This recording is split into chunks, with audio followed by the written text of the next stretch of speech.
because that was a little, psychological I know. sidebar. Look at us. Yeah, I know. I actually have a minor in psychology. Oh, How about them apples? you've Looking been judging back me at, this whole time. No, that's a different episode.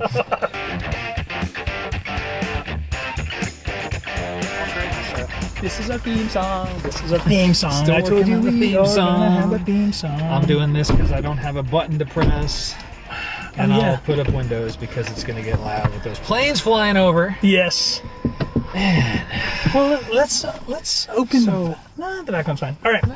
Well, if it I'm gets gonna warm. crack mine. If it gets warm. There we go. If it gets warm, we'll do that. There Make we all are. that sound. Everybody good?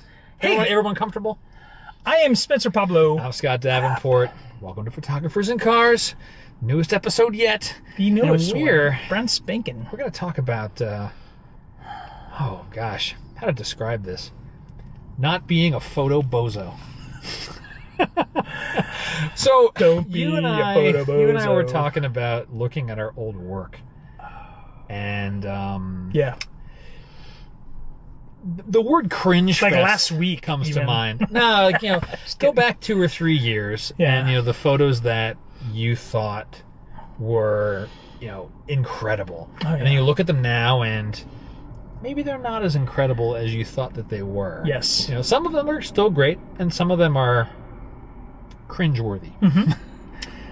So Yeah. months ago, I said that I have a Flickr account and I should close it, so then that way there's no evidence. But I forgot to close it. But I remember when I created that Flickr account, I uploaded a lot of these images, and I was like, it can't get any better than this.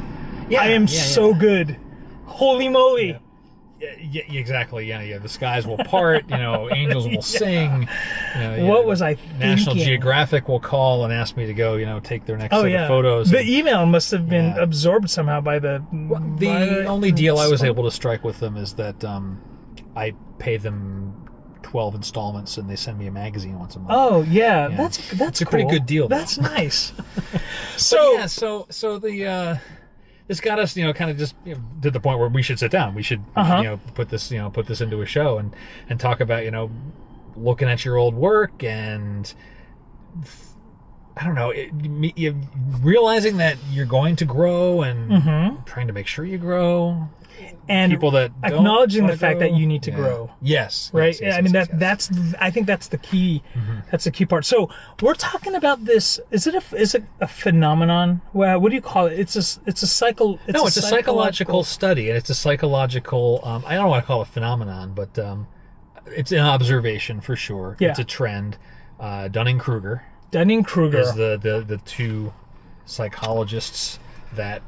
Actually, I always forget, psychiatrists or psychologists. One of them can prescribe medicine and one can't. I forget which ones these guys are, or gals. Yeah. But anyway.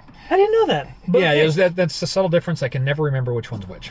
But I have the wiki. Dunning-Kruger effect, or, is where somebody who knows a small amount about a subject, yet they believe they are an expert on that subject, and usually to the point where they're entrenched in it. I mean, imagine someone, pulling on a rope, heels dug in, and they're not going to change their position. They'll double down on things without ever really opening up to think about other possibilities or considering a different point of view.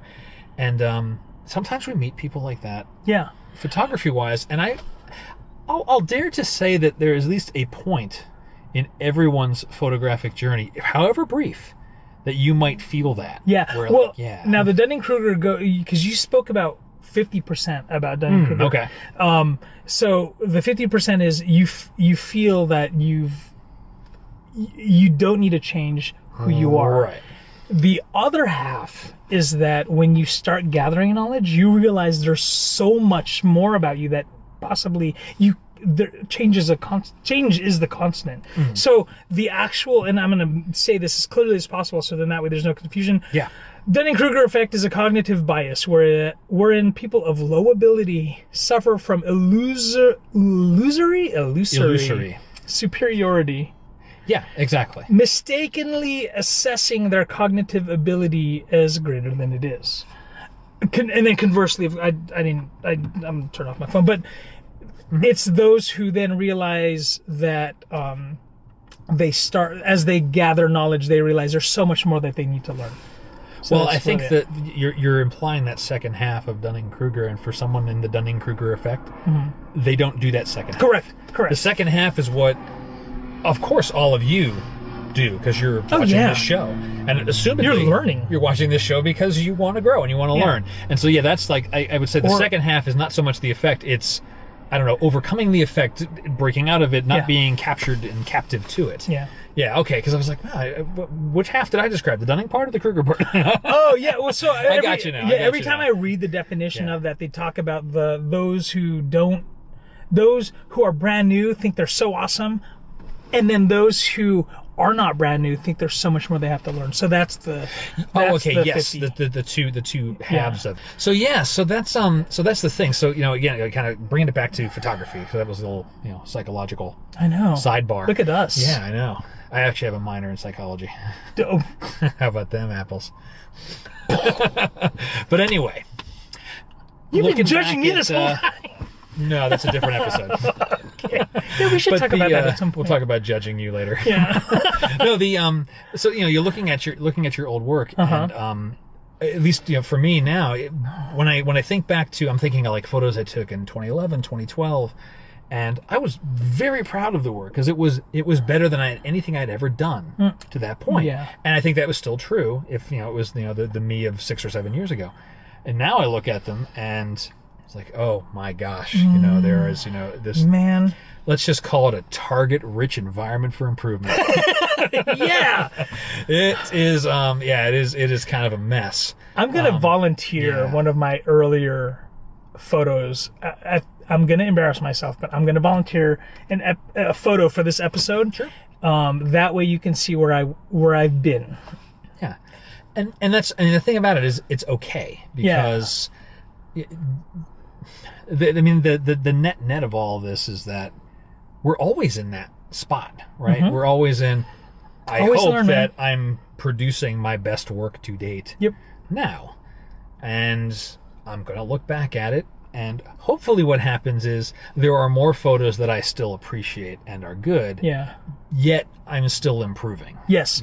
So I wonder what's going to happen in 3 years from now if we look at the body of work we're actually outputting right now and just go, I sucked back in 2018. I don't know if it's going to be like that, right? But you hear that loud sucking sound? Yeah. But I mean, you always have to just challenge yourself and just constantly learn. And I'm going to start going into the bullet points I outlined. I'm using my phone ever since that the travel episode. The travel Mark, episode. right? I realized how convenient these things are. So, phones? Yeah. Yeah, man. No. So I have 3 tips, and I'm going to talk about them, and I want to see if you can add to them, or if we can pull the thread on each one of these. So my first one, and I may have dropped it already, is keep learning, don't get stale. Yep. Thank you. You go, man. You go learn. You go out there and you go learn. I don't know if you guys heard that. Anyway. Yeah. So that was a lot of car. So to avoid getting stuck in the Dunning-Kruger, you want to just keep learning. Keep on learning. Don't get stale. Always challenge yourself. Don't think that Instagram likes equals skill.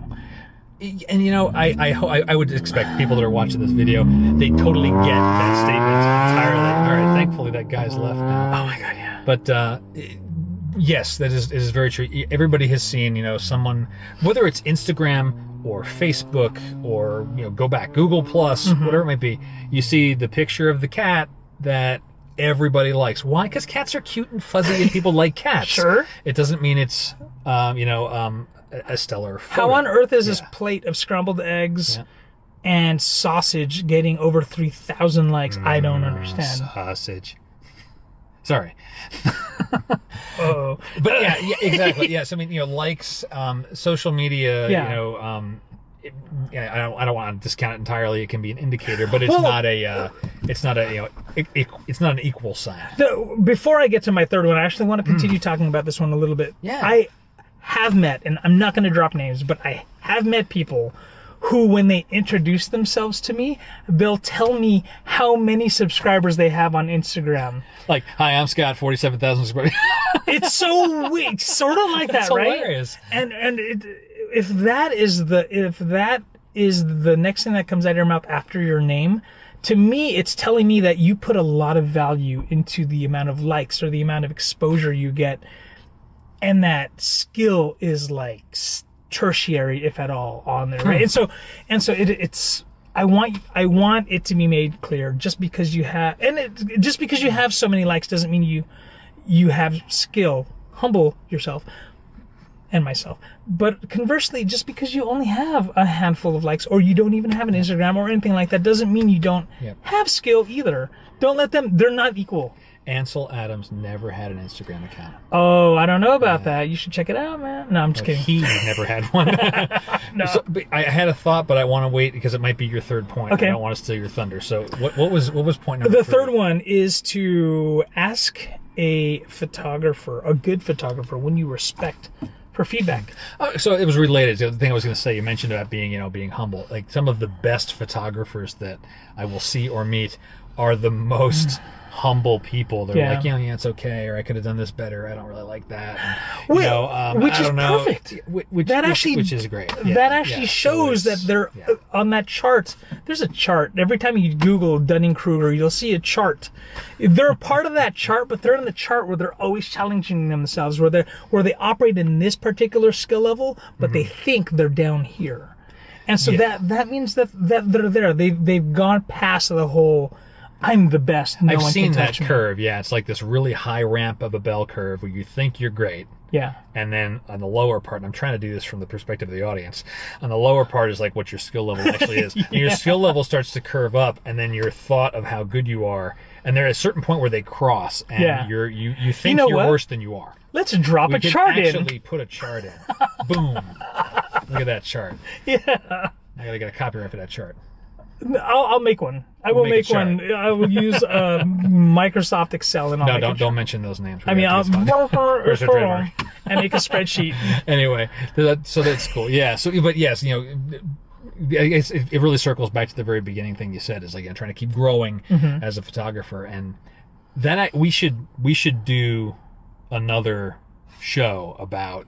Yeah, we should visit this again. Getting input and getting feedback on your work, because that in and of itself would be a really good topic. I forgot this was tea, and it was shocking to me.